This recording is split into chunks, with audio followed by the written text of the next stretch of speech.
Hi guys, welcome back to What If Bible Edition, and we have a very important guest today. You are already seeing that guy. Wait, sorry, I don't understand. Who is your guest? She's my guest.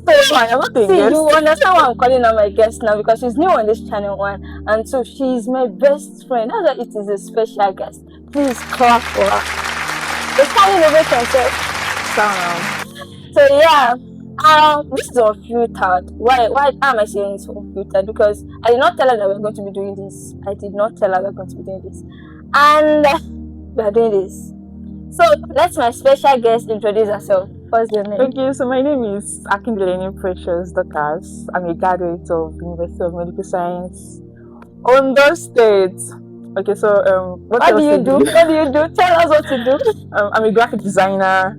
And I also sell perfumes. Yes, perfumes. Yeah. Thank you.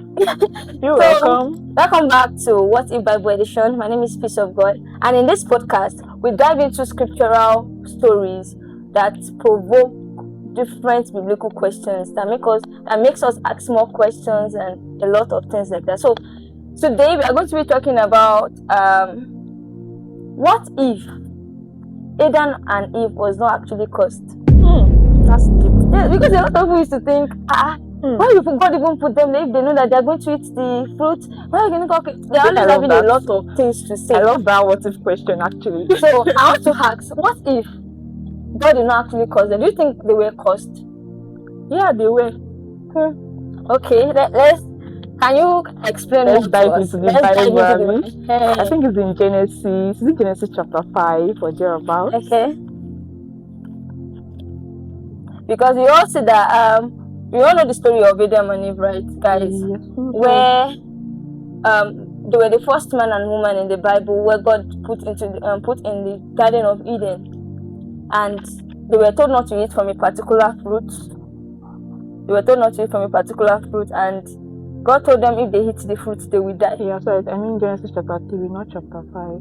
Okay. Genesis chapter 3. I think from that verse, is there a verse? Okay, I think verse 14 is where God was cursing the serpents. Yes. Yeah, verse 14. Chapter 3, verse 14. I think from chapter 3, verse 17 down. Yes. From 16, I think he cursed the woman from verse 16. Okay. Yeah, downward, and then Adam as well. So God cursed them. Yeah, he cursed them. So, yeah, I think when I was reading this particular Bible, I was like, I don't think God cursed them. Okay. Because we all see when the devil came and questioned them with the word of God, telling them that if you hit the fruit, you are going to die, and like that. But they ate the fruit. They did not die. Or what do you also think? Did they die? No, they didn't. But there is this aspect of, it's not necessarily the physical death.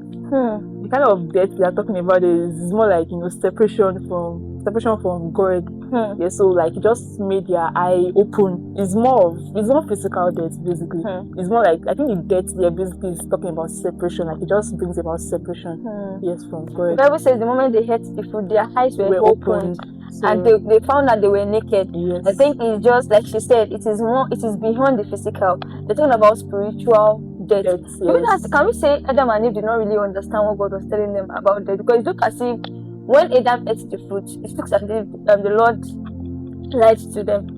If you look at Genesis chapter 3, I think verse 5 now, it says, this was the devil talking to Eve here. It says, for God knows that in the day you eat of it, your eyes will be opened, and you will be like God, knowing good and evil. Okay, look at that last aspect that says you will be like God, knowing good and evil. Who doesn't want to be like God? So imagine if hearing that kind of thing that, so this is what will happen to me if I actually eat this fruit.